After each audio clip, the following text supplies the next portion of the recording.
Joshua 4.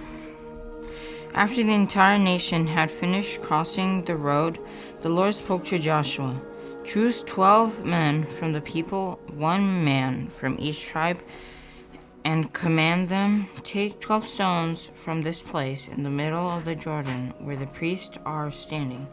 Carry them with you and set them down at the place where you spend the night. So Joshua summoned the 12 men he had selected from the Israelites, 1 man for each tribe, and said to them, Go across to the ark of the Lord your God in the middle of the Jordan. Each of you lift a stone onto his shoulder, 1 for each of the Israelite tribes, so that this will be a sign among you. In the future, when your children ask you, What do these stones mean to you?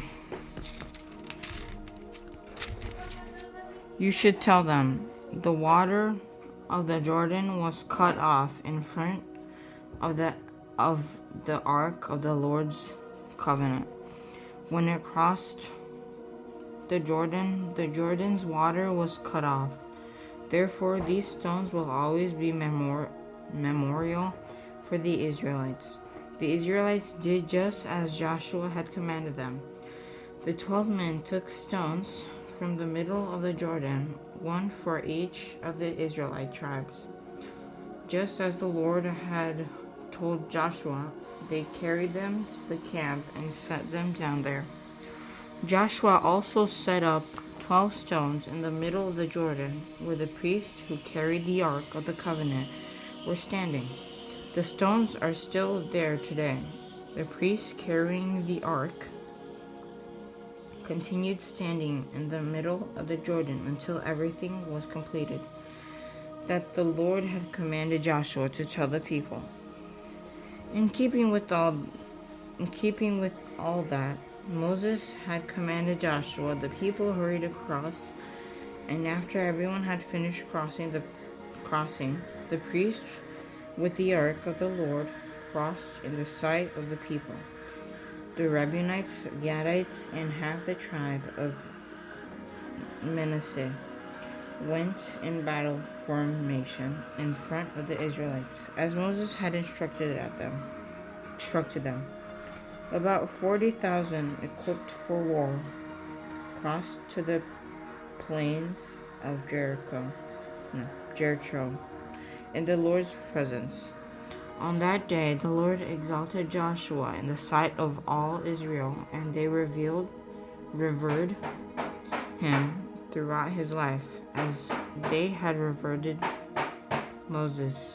The Lord told Joshua, Command the priests who carry the ark of the testimony to come up from the Jordan. So Joshua commanded the priests, Come up from the Jordan. When the priests carrying the ark of the Lord's covenant came up from the middle of the Jordan, and their feet stepped out on the solid ground, the water of the Jordan resumed its course, flowing over all the banks as before. The people came up from the Jordan on the 10th day of the first month and camped at Gilgal on the eastern limits of Jericho. Then Joshua set up in Gilgal for the 12 stones they had taken from the Jordan. And he said to Israelites, In the future, when your children ask their fathers, What is the meaning of these stones?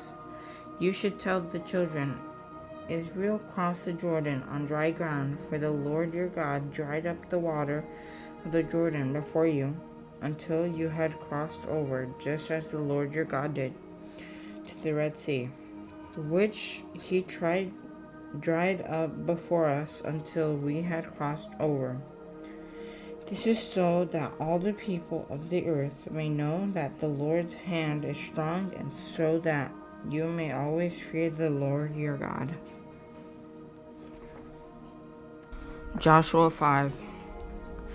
When all the Amorite kings across the Jordan to the west and all the Canaanite kings near the sea heard how the Lord had dried up the water of the Jordan before the Israelites until they had crossed over. They lost heart, and their courage failed because of the Israelites. At that time, the Lord said to Joshua, "Make flint knives and circumcise the Israelite men again." So Joshua made flint knives and circumcised the Israelite men at the Gibeath Haraloth. This is the reason Joshua circumcised them. All the people who came out of Egypt, who were males, all the men of war, had died in the wilderness along the way after they had come out of Egypt. Through all the people who came out were circumcised. None of the people born in the wilderness along the way were circumcised after they had come out of Egypt. For the Israelites wandered in the wilderness 40 years until all the nations, men of war who came out of Egypt have died off, because they did not obey the Lord. So the Lord vowed never to let them see the land he had sworn their ancestors to give us, a land flowing with milk and honey. He raised up their son in their place. It was these Joshua circumcised. They were still uncircumcised, since they had not been circumcised along the way. After the entire nation had been circumcised, they stayed where they were in the camp until they recovered. The Lord then said to Joshua, "Today I have rolled away the disgrace of the Egypt from you." Therefore, that place is still called Gilgal today. While the Israelites camped at the Gilgal on the plains Jericho, they observed the Passover on the evening of the 14th day of the month. The day after Passover, they ate unleavened bread and roasted grain from the produce of the land. And the day after they ate from the produce of the land, the manna ceased. Since there was no more manna for the Israelites, they ate from the crops of the land of Canaan that year. When Joshua was near Jericho, he looked up and saw a man standing in front of him with a drawn sword in his hand.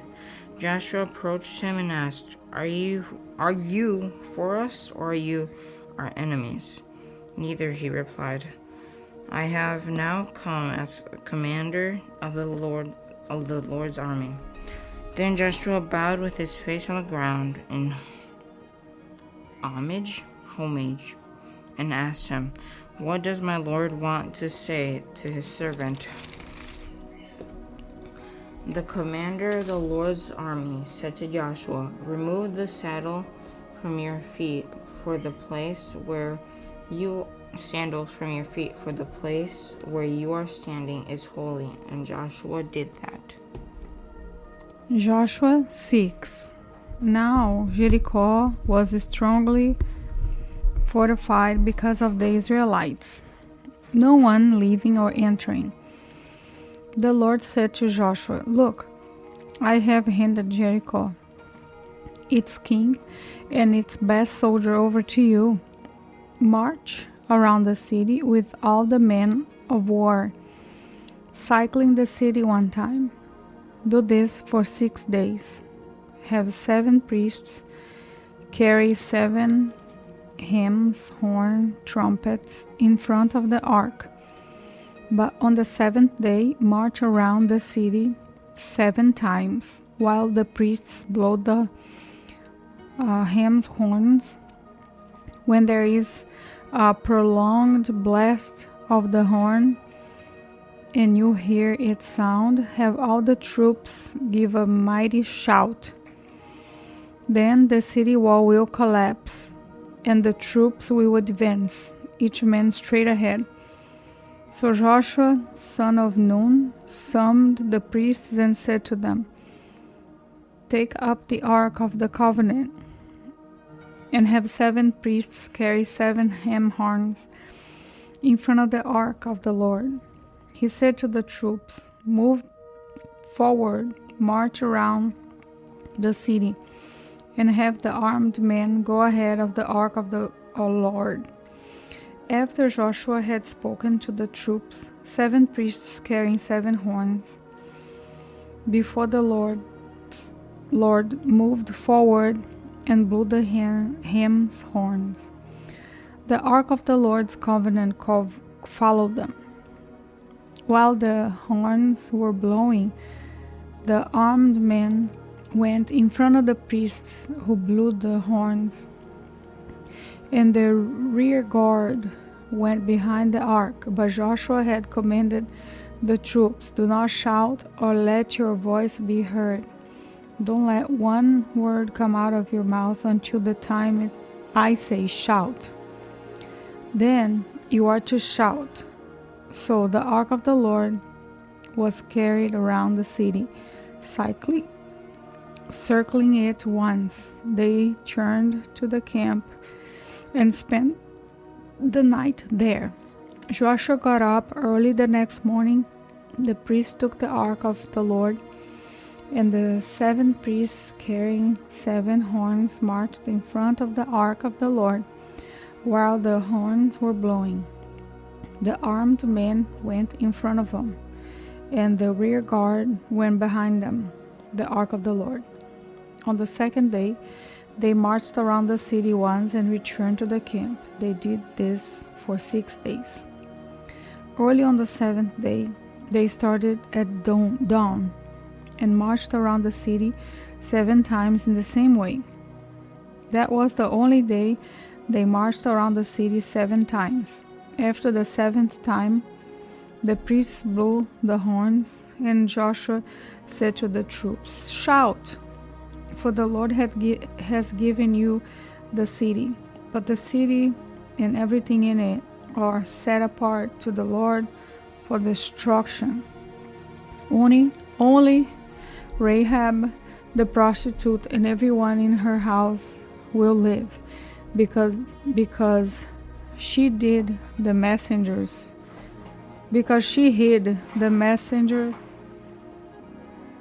we sent. But keep yourselves from the things set apart, or you will be set apart for destruction.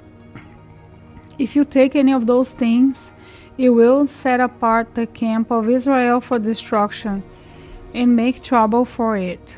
For all the silver and gold and the articles of bronze and iron are dedicated to the Lord and must go into the Lord's treasure.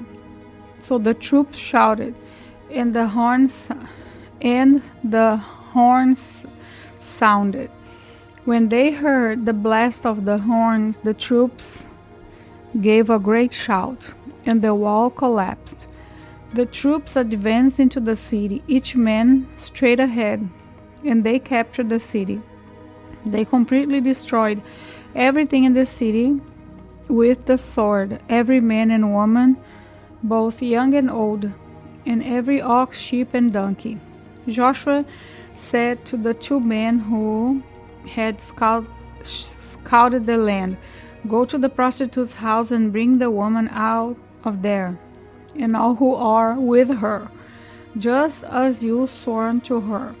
So the young man who had scouted went in and brought out Rahab and her father, mother, brothers, and all who belonged to her. They brought out her whole family and settled them outside the camp of Israel. They burned the city and everything in it, but they put the silver and gold and the articles of bronze and iron into the treasury of the Lord's house. However, Joshua spared Rahab the prostitute, her father's family, and all who belonged to her, because she hid the messengers Joshua had sent to spy Jericho, and she still lives in Israel today.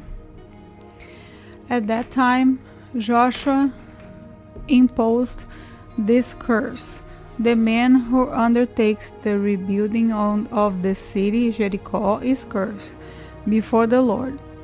He will lay its foundation at the cost of his firstborn. He will finish its gates at the cost of his youngest. And the Lord was with Joshua, and his fame spread throughout the land.